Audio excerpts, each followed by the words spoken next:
This video is brought to you by WPForms. Hey there. In this video, I'm going to walk you through how to use the Gutenberg block editor. This is the block editor for WordPress, and it lets you format your posts and pages while you're writing it out. And then I want to show you some of the main features that it has so you can get up and running quickly. Hey everyone, I'm Christina with WP Beginner, where we teach all about WordPress so you can grow your website and reach your audience. So if you're ready, let's dive in. If you've been using WordPress for any length of time, then you will remember the classic editor. We're now calling this the classic editor. This is where it's kind of a typical Microsoft Word feel, where you have your content down here that you write on. And then anytime you're wanting to make any of the adjustments, your buttons are up here so that you can make those adjustments. And that was the case for several years. And then in December 2018, WordPress 5.0 came out and introduced the Gutenberg block editor. And this is what it looks like right now with 5.5.1. So it might even change just a little bit even when you see it, because in every iteration of WordPress moving forward, they are continually making updates. So when you first start a post or a page, this is what you'll see. And the title is the first block. The idea is they're creating blocks, like building blocks, so that you can create your content and make it visually appealing for your readers. So the first one is your title, and that is your page title or your post article title. And then if you're up here and you hit enter, then the immediately first block coming after you do your title will be the paragraph, because the idea is they're wanting you to write your articles or your posts or your pages. So from here, you can write out your article. And what's cool about this is every time you hit enter, it will assume that you want to continue to write. So now I hit enter, and now I'm also in a paragraph. And you see over here, the block over here, I have some items that I can make adjustments on any of these blocks. And so I can make any adjustments here that I want, and it'll immediately make those changes here. Now, you also have some other settings here where we can change the text color and the background color specifically for this block. And I like it as well, because if I'm making a mistake or a possible adjustment that readers will have a hard time seeing, then I'll get a little indication here that that might not be a very good combination for me. So you could go in and pick a custom color if you have one to make it even better. So I'm going to just clear this out, but you have that here as well. Then you can even do something fancy like a drop cap. But all of these items are specific to this paragraph. You'll also notice that I have this toolbar up here that is specific to this. If you're just getting started, then you probably have the toolbar right above each of the blocks. When you are in any new block, you'll get it. Each block will have its own toolbar, and each toolbar will be different. For instance, instead of having those formatting that I did in the classic editor, I have all these items here that I can do. And then with the drop down, I have even more that I can choose from. And now that I have multiple blocks, I also have these little arrows. So this is really helpful if I'm wanting to move different blocks around. Super helpful if I want to move, say, a video or an image around, then this makes it really easy. Now, if you don't like having these toolbars above, because it can be confusing, like you see this toolbar is completely hiding the other paragraph block up here, you can go up here and do top toolbar. And so any block that I'm working on, the toolbar for that block will be up here. Now, what if you want to do something more than just paragraphs? The great thing about the block editor is now you have these plus signs, and you'll have one in line where your cursor is. You also have a plus block up here if you just need to add a block somewhere. You'll have a couple of locations that you can do this. And what you can do is when you click on the block, now you have several block items to choose from. And this is where they've made it very interesting with the Gutenberg editor, is they've brought in all these self-contained blocks where you can create and then move them around. So for instance, from here, we can do any of these, and you see if I'm hovering over it, it gives you an idea of what it looks like. So you can choose if that's what you want. For instance, we'll do an image, and we can upload an image. And now I am working with an image block where I can make the changes. And you see my toolbar has changed to allow me to work with an image instead. Again, over on the right, we also have some block specific areas over here where I can make it rounded for this. And I can add my alt text for my images, which is always important for accessibility. And then you can also change the image dimensions. The other cool thing is if you're on a new line and you want to block, if you don't want to come up here and look for blocks and search for them here, if you know what type of block you want, you can simply do a / and start typing in the block that you want. And now we have this button that we can now work with as well. Again, you have all of your items over here in changing how you want this button to look, the color settings for it, and so much more over here. Another really cool feature is something called the reusable block. So at the bottom of all of our articles, we paste something like this, kind of a call to action for them to check out our YouTube channel, our Facebook group, or Twitter. And we use this every time. So instead of having to type this out or go and find it and copy and paste it, I can now use it as a reusable block. So I've typed this in here. And now what I can do is, because I'm in my toolbar up here, I can click on the little dots up here and say add to reusable blocks. And when I click on that, you can give it a name and save it. And now anytime I'm in a different post or a page, I can simply come up here, and now we see reusable blocks tab, and now we can click on that and that'll bring that in. So really cool feature to add reusable items. And then if you ever need to adjust those, then you can simply go back to the reusable section and click on the manage all reusable blocks. You want to make sure that you have saved what you're working on. And when you go to the reusable blocks, these are all of the reusable blocks that you can use. You can also import reusable blocks. So if you have some that you are sharing from another website, then you can do that.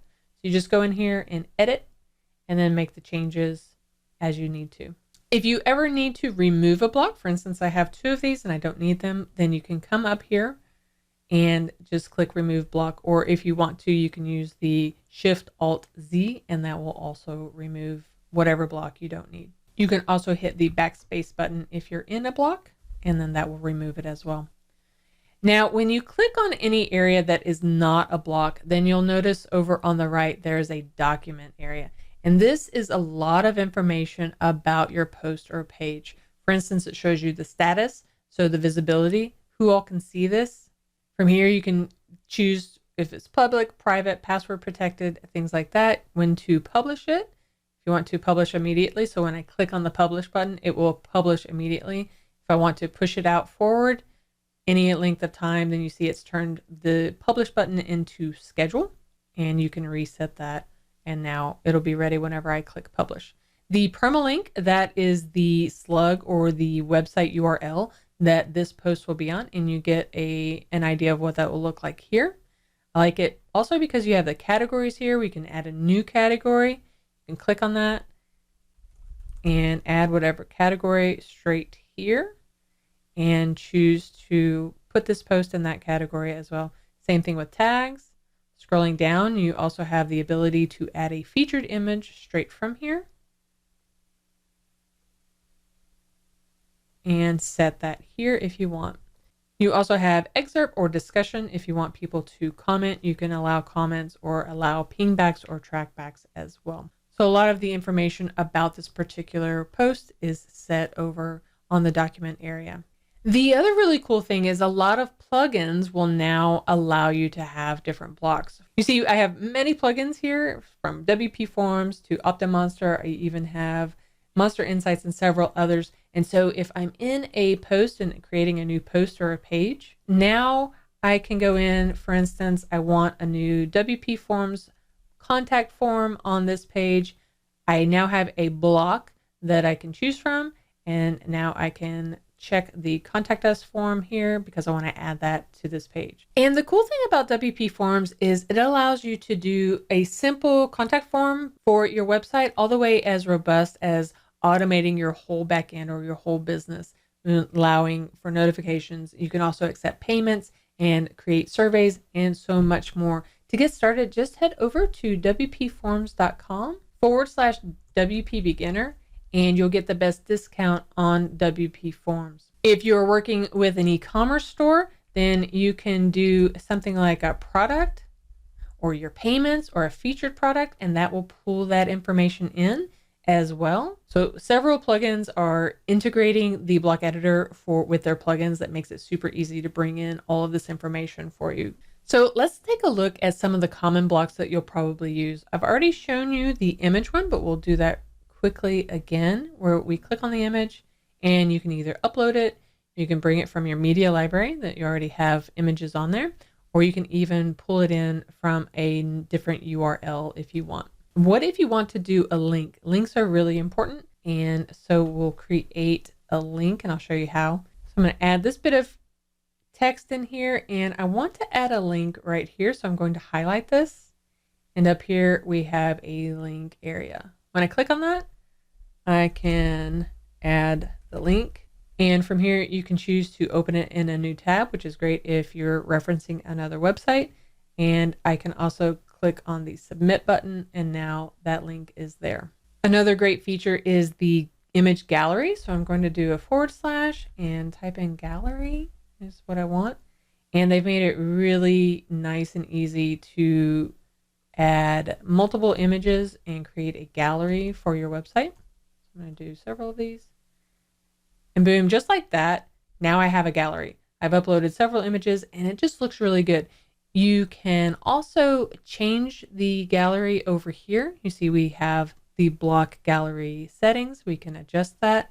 And you see as we're adjusting it, it makes it different and shows us what it will look like. And then you can choose to link to the image or crop them if need be. I like the crop because it makes everything look nice and uniform.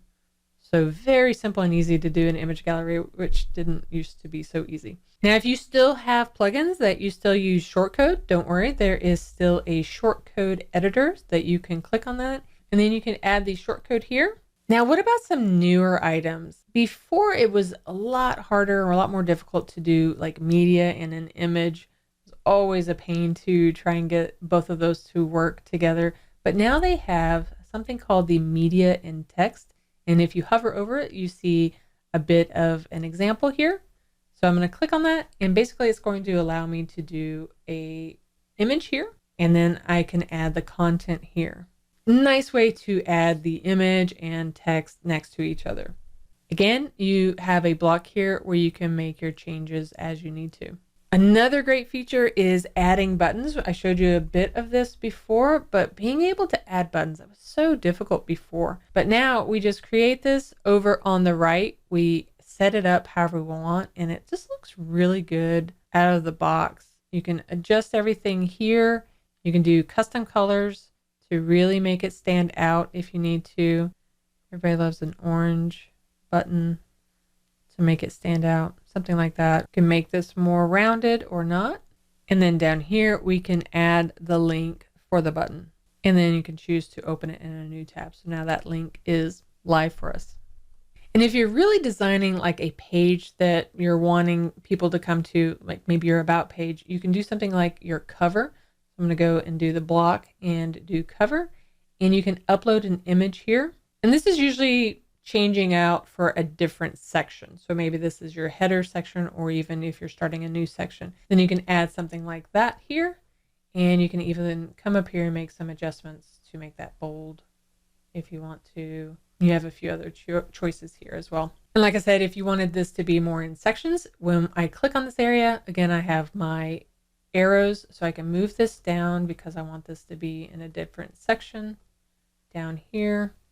Move it wherever you need it to go. The other cool thing is once you click on this, you can make a focal point. So if I want to move this around, where do I want that focal point to be? You can also make this a fixed background or a floating background, which is like the parallax effect. You see when it's fixed, the image stays there, and when we move over it, that's the parallax effect. And then there are just a few other gradient overlays that if you want to do, you can do that as well and change the opacity here. So really neat features right from the Gutenberg block editor. Okay, so let's talk about tables. With the classic editor, you had to get a plugin to make a table work. With the Gutenberg block editor, we can simply click on the add block, search for table. I'm going to select that one. And from here, you can choose the number of columns and the number of rows that you want and click create table. And now we see the table here. So you can fill out some information, and then over on the right, you can make some adjustments. And just by setting up different styles, you can really make it stand out. You can also do fixed, so each column is the same. You can make a header section and a footer section if you want. You can also change out the colors. And the great thing about this table is it also looks really good on mobile as well. Another issue that would happen with the old version of creating tables in the classic editor. And don't worry, when you set the number of columns and rows, maybe you weren't sure of how many you needed. If you need to add or remove, you can simply come up here and click edit table and add a row before or after, delete a row if you don't need to, add a column or delete a column. Probably one of the final things to look at is columns. So again, columns used to be super difficult to do, and now we simply have column area. You can choose how you want your column to look. And then in each column, you add your information. So within this column, I now have a plus, so I can add my block. And you can either add your block of text. You can add pretty much anything else that you want. Any other block that you want, you can add here.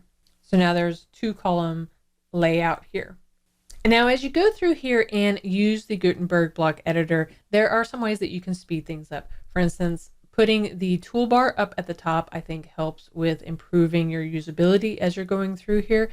You can also come down here and see there are several other tools that you can use. For instance, the keyboard shortcuts. This will be super helpful if you can go through these and learn these shortcuts. For instance, using the / and then typing in the block that you're wanting to use. That makes it very fast to just go through and add the blocks that you're needing to if it's not a paragraph. Make sure you take a look at that and learn some of the ones that are that you use all the time. Another way you can speed things up is you can simply drag and drop your images over. So you don't have to go in and grab them. So I'm going to grab these, come over here, and I see I want to put those here. And now it's creating what it thinks I'm wanting, which is a gallery. So it immediately will add those like this. And then I can go in and make my adjustments here. Another way to speed things up is, first off, embedding anything that you want, like a Twitter feed or YouTube or anything like that. You can come up to the block editor, and if you scroll all the way down, you see embeds. And these are all of the embeds. You could go in here and click on the embed that you want to do and then add your link. Or because the way that embeds are enabled in WordPress, you can simply go in here and paste the link of whatever you're wanting to add. So this was a link for a YouTube channel, a YouTube video that we just launched today, and I'm able to just put it in there and it automatically will bring in that video. So embedding is seamless. And then if you want to add a little bit more functionality with your blocks, you can add some plugins like the Advanced Gutenberg blocks. It does permissions, layouts, forms, and styles, and just adds even more functionality for your blocks. You can go and download those. We'll have a link in the description below of some that you could try out. Now we get a lot of the same questions since people have their older classic editor. They're used to the older way that the editor was and it's been updated. They wonder, well, can I still edit those old posts? Yes, you can. They're still available for you to make any adjustments. If you've moved on from the classic editor and if you are now in the Gutenberg block editor, for instance, this post was created with the classic editor. And so what you'll see is the old style editor here. But what you can do is if you hover over with the 3 dots, then you can convert this to block, and now it'll be a new Gutenberg block. If you don't want to do that, you'll still have the classic editor, block editor that you can use to make those adjustments. Now we've shown you all of this about what the Gutenberg editor does and how it looks, but a lot of you will still might ask, is there a way to keep or get my classic editor back? Yes, you can go to plugins, add new, and search for classic editor. And because it's pretty popular right now, it will be one of the first ones that will show up, but just search for classic editor and you'll see this. You can install it. I have it installed now, so you can also activate it. Once you activate it, then everything will look how you're used to with the classic editor. And this editor will be supported until 2022. So you do have a little bit of time to get used to the new one, but just do know that they will be sunsetting it or putting an end to support in 2022. Now that we've shown you a little bit around of what the Gutenberg block editor can do for you, let us know in the comments below, what is your favorite new block or a favorite new way that you can work in your post or pages? And thanks for watching.